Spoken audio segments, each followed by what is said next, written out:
warahmatullahi wabarakatuh.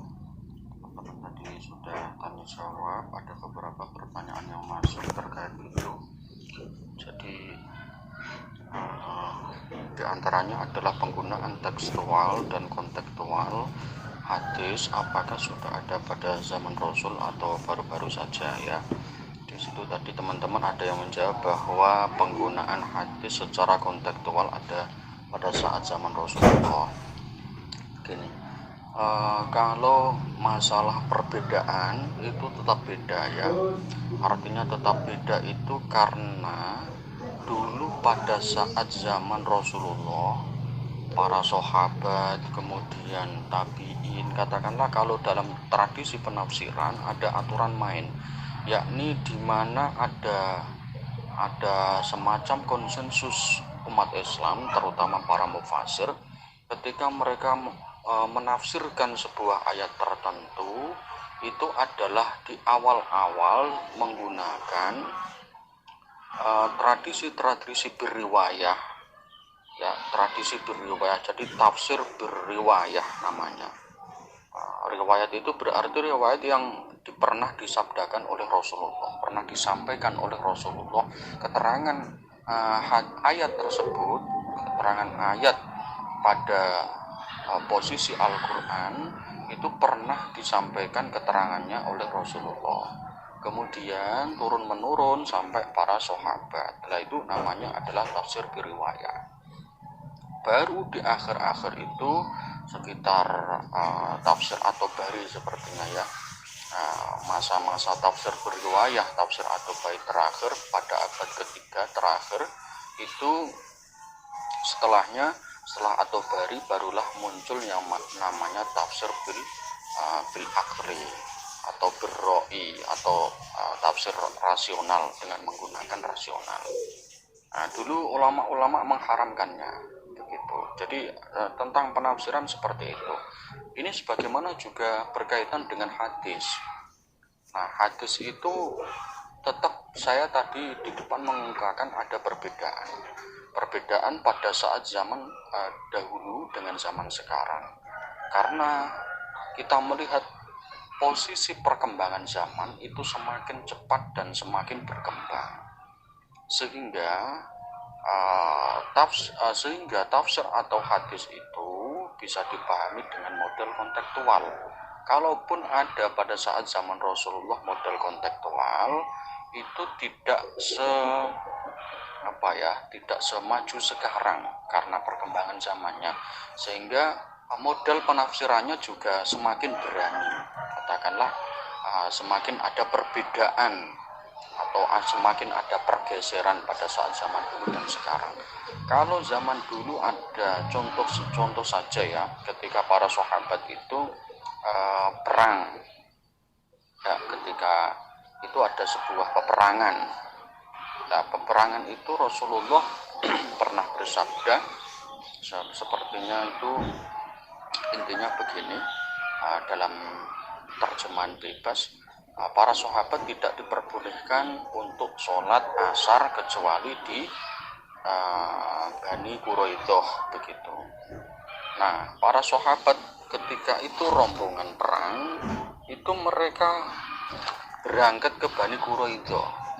Sebagian dari rombongan tersebut itu mereka sholat asar di perjalanan, tetapi sebagian yang lain itu memahami dari sabda Rasulullah atau perkataan Rasulullah secara tekstual, yakni tidak diperbolehkan untuk sholat asar kecuali sudah ada di Bani Quraidah. Berarti mereka kalau sudah sampai di Bani Quraidah, mereka baru sholat asar. Nah, begitu. Nah, orang-orang yang melaksanakan rombongan ini, sebagian sahabat rombongan ini yang melaksanakan sholat asar di perjalanan, itu mereka disangkal oleh kelompok yang lain yang memahami hadis secara tekstual bahwa mereka tidak berani sholat di perjalanan kecuali sudah sampai di Bani Quraidah. Disangkal oleh kelompok kedua. Kemudian kelompok pertama yang melaksanakan sholat di perjalanan itu mereka mengungkapkan argumen bahwa maksudnya tidak seperti itu. maksud Rasulullah, perkataan Rasulullah itu maksudnya kita cepet-cepet biar sampai di Bani Quraidah. Ada pemahaman yang seperti itu, sehingga mereka tidak memahami letterlek dari hadis Rasulullah, tetapi pemahamannya adalah biar kita berangkat cepat sampai di Bani Quraidah. Maka ini karena sudah waktunya sholat asar, maka kita sholat asar. Kalau tidak berarti kita qadha, seperti itu. Tetapi kelompok yang kedua ini tetap bersikukuh memahami hadis secara tekstual, sehingga mereka sampai di Bani Quraidah. Nah, ketika sudah di Bani Quraidah, kedua kubu ini saling mengadu kepada Rasulullah. Rasulullah intinya adalah tersenyum, artinya pemahaman sahabat itu berbeda itu tidak apa-apa. Tersenyum begitu saja, artinya tidak menyalahkan yang satu, juga tidak menyalahkan kelompok yang lain. Sama-sama benarnya, ya, sama-sama benarnya. Artinya kelompok yang kedua ini juga berusaha untuk mematuhi dari sabda Rasul. Kelompok yang pertama itu juga beristihad bahwa pemahamannya tidak seperti itu, tapi pemahamannya adalah berangkat cepat sampai ke Bani Quraidah.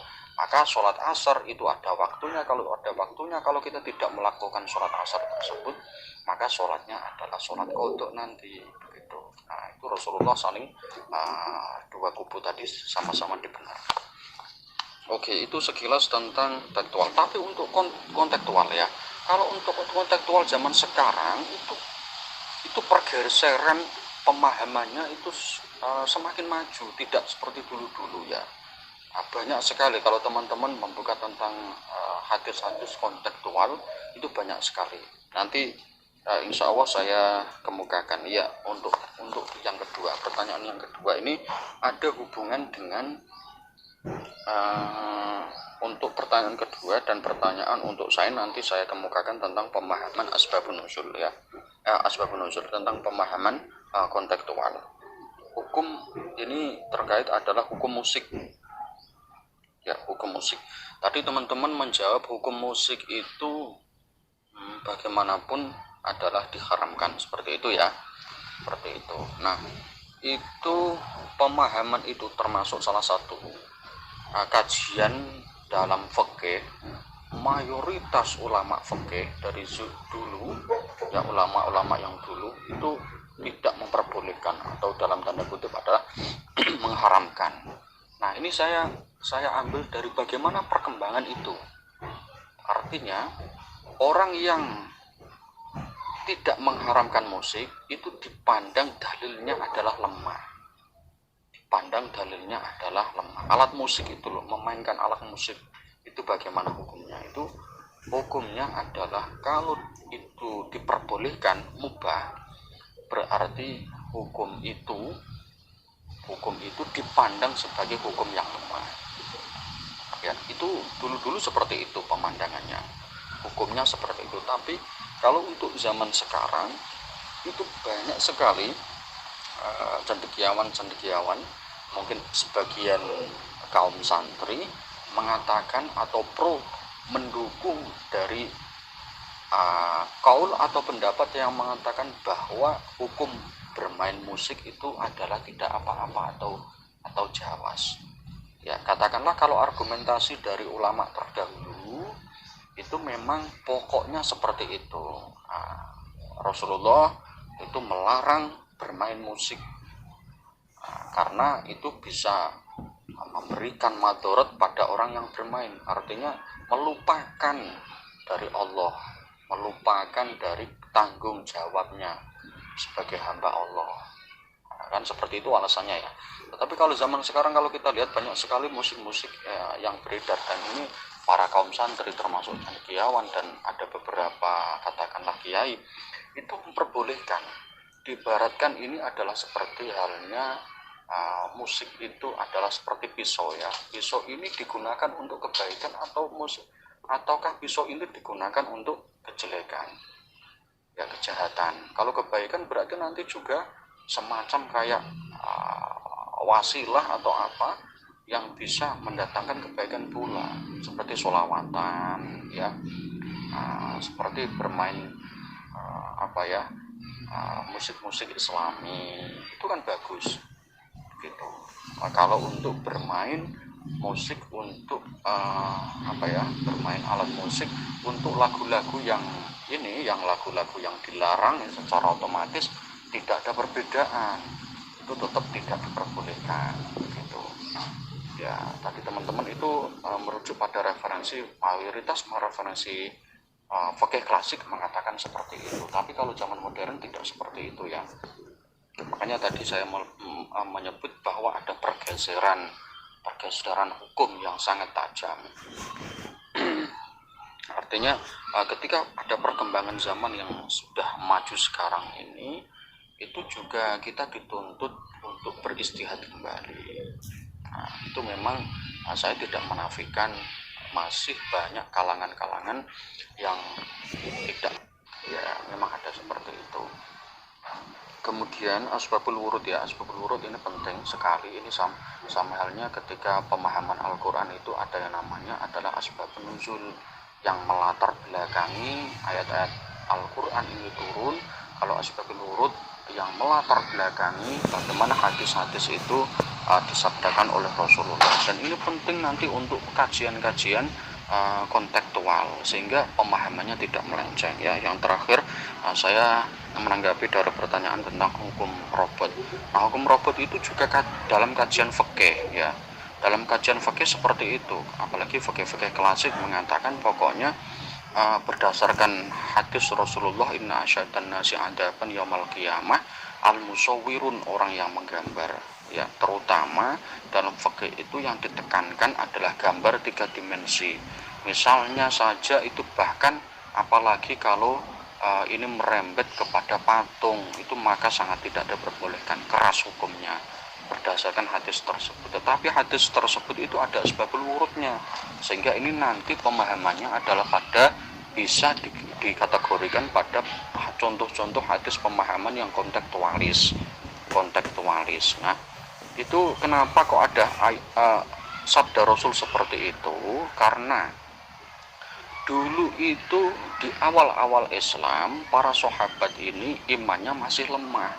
Oleh karena itu Rasulullah itu melarang membuat patung-patung begitu, membuat gambar, membuat patung-patung yang di situ adalah 3 dimensi, atau katakanlah itu patung yang utuh, gambar yang utuh, sehingga di situ ada tuntutan untuk menghidupkan kembali besok pada hari kiamat ya, seperti itu ya.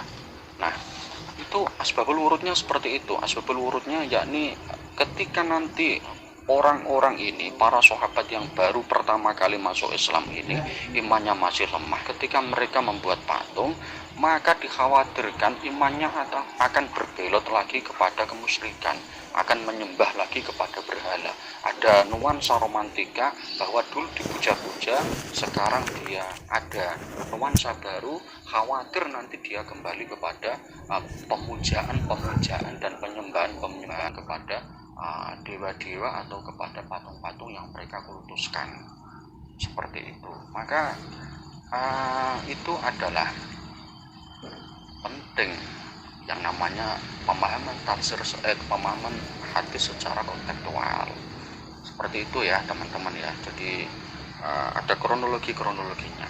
Nah, tadi hukum robot kan dianalogkan, dikiaskan dengan hukum-hukum tersebut ya, hukum membuat patung itu. Maka membuat robot tidak apa-apa, tetapi dengan tujuan itu untuk misalnya menjaga keamanan negara, itu kan bagus ya. Dengan tujuannya adalah bagus, maka tidak apa-apa, tidak dilarang. Kecuali itu dengan tujuan yang tidak bagus ya, jelas tujuannya saja tidak bagus, maka ini melenceng namanya gitu ya. Maka tujuan ini penting, seperti itu. Jadi membuat robot itu kalau dianalogkan dengan patung, hukumnya sudah saya utarakan seperti yang tadi. Itu saja dari tambahan saya, semoga bermanfaat. Wassalamualaikum warahmatullahi wabarakatuh.